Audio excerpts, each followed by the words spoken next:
You want to talk first? Well, you already talked first. Okay. We got 6 coins here that we picked out together. Caitlin, how about if I start talking about, because these walkers are a series I am intimately familiar with. I love proof walkers. They were only struck from 1936 to 1942. The mintages are very low. Most of them are very ugly because they didn't have proper storage back then. So even high-grade specimens are really, really unattractive coins. And Caitlin has here today a 1937, second year of issue, and proof 66. Haze-free, deeply mirrored surfaces.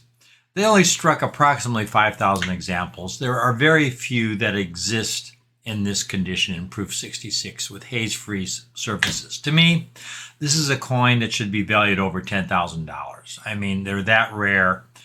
They're incredibly undervalued. We have it, of course, for a price well below that.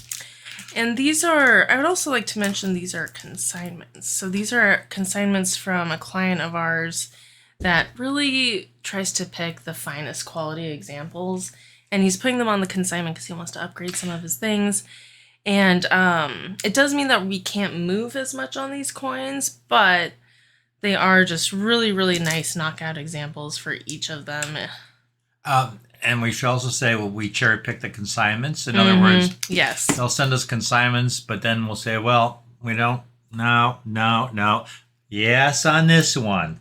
So we've got 2 of his consignments here. Yeah. And the other is the 1941 No AW, which, if you didn't know, Adolf Lineman was the designer of the Walking Liberty half. They overpolished one of the dies in 1941, and so his initials were accidentally removed on the reverse.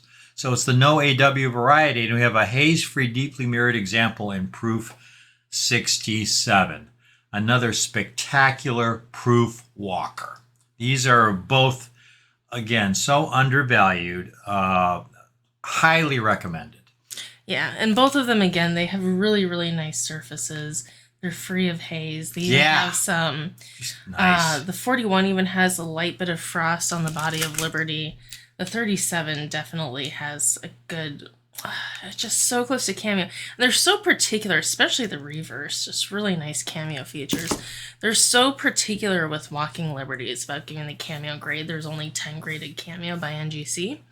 And there are every once in a while you'll come upon, that's among all of the proof dates, all the varieties. Yeah. And so finding one with any kind of cameo features is very, very rare. In fact, I wouldn't be surprised if one day they might get a star by NGC.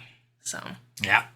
Yeah. And then we have 3 spectacular Kennedy star coins here, starting with a 64 and 8-star cameo, meaning that this coin is so close to ultra cameo. We have a few of these examples in 8-star cameo that 64 Kennedys are really, really tough to find with really nice contrast. They're much tougher to locate, for example, than a 1962 in 8-star cameo. The 64s are much, much more difficult than a 62. Absolutely. So it's something worth noting, because even though a 64 Kennedy may be easier to locate in high-grade regular proof condition, in cameo proof condition, it is a much tougher coin. And so that is a very highly recommended first year of issue. And the one thing about Kennedy's, for some reason, this goes through most of the dates, is the reverse tends to be weaker than the obverse. For some reason, they have a really hard time with those details on the eagle to get a really nice frost on it. And this one, it's really a borderline ultra, really well frosted throughout the surface. In the second one, key date, 65 SMS, borderline ultra, 6-7-star cameo. One of the toughest coins in the series. Extremely rare like this. I mean, Kennedy is Snow White frosted portrait, deeply mirrored. Just a really superior example. Very conservatively graded. Very, very rare coin in 7-star cameo. It's just again. It's a key date along with the accented hair in Star Cameo. Those are the two toughest dates in the Kennedy half dollar series with really nice cameo contrast. Right. Yep. And this one, the frost on it is just absolutely spectacular. And combined with those deeper fields, again, those SMS coins, particularly 65, really tough to get some deep mirrors on that. And this one has some really nice, it's so close to almost looking like a proof. Speaking of accented hairs, you've got a 6'9" cameo. Yeah, we have this one on our website. It's a proof 6'9" accent hair. Proof 6'9" cameo accent hair. Yeah. Which means, there's so many, we'll come upon an accent hair every once in a while and it's just littered with spots. It's such a tough year. This was before Jackie Kennedy decided to redesign the hair and other features on the obverse of the Kennedy after he passed away. And so this is sort of like the first run they had, and in particular, they were rushing it through, and so they had a really hard time making sure those dyes were clean. There weren't any milk spots on the coin. And they're typically weaker for cameo, but when you do get a cameo, it's really an exceptional find because it's one of probably the most difficult Kennedy to get in cameo, I would say. That and the accented hair, yeah. In 6'9" cameo. Not accent, but the 65 Kennedy and 6'9" cameo.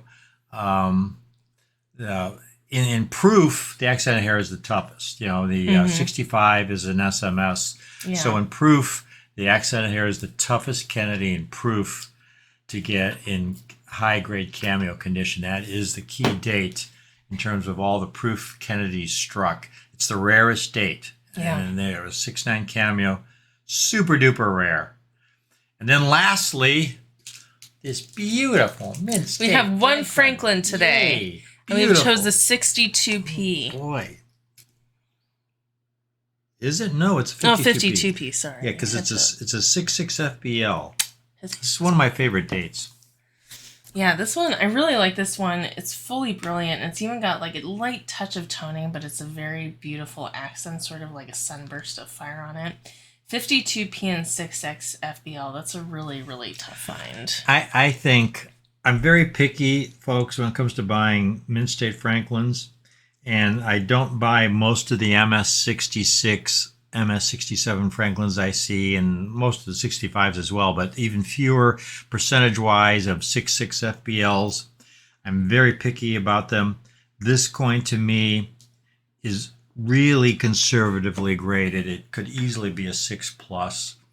It is virtually flawless, fully struck, bold definition, exceptional luster.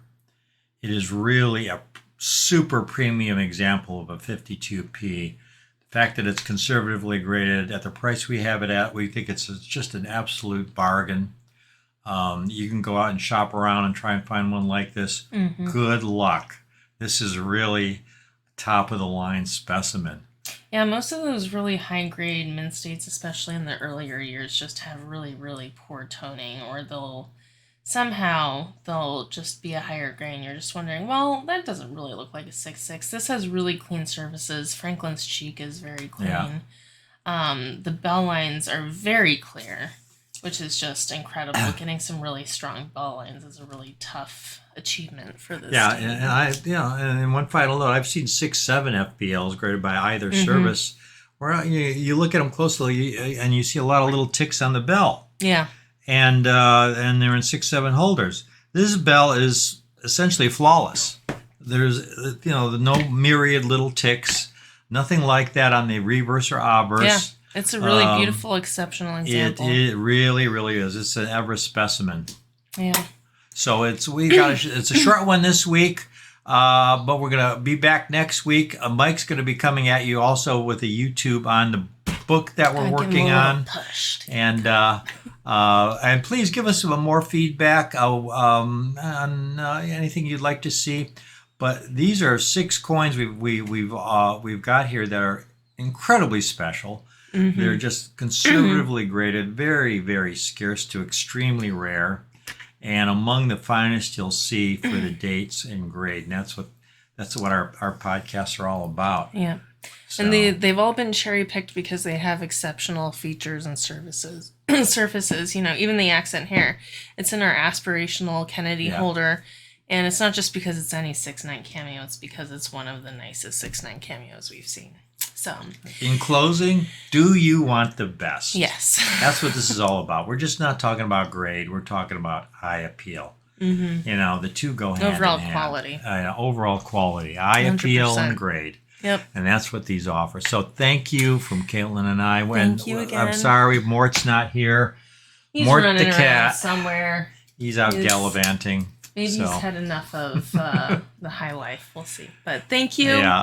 Tune in for next week and we'll have some more for you. See you later, folks. Thank you. Thanks.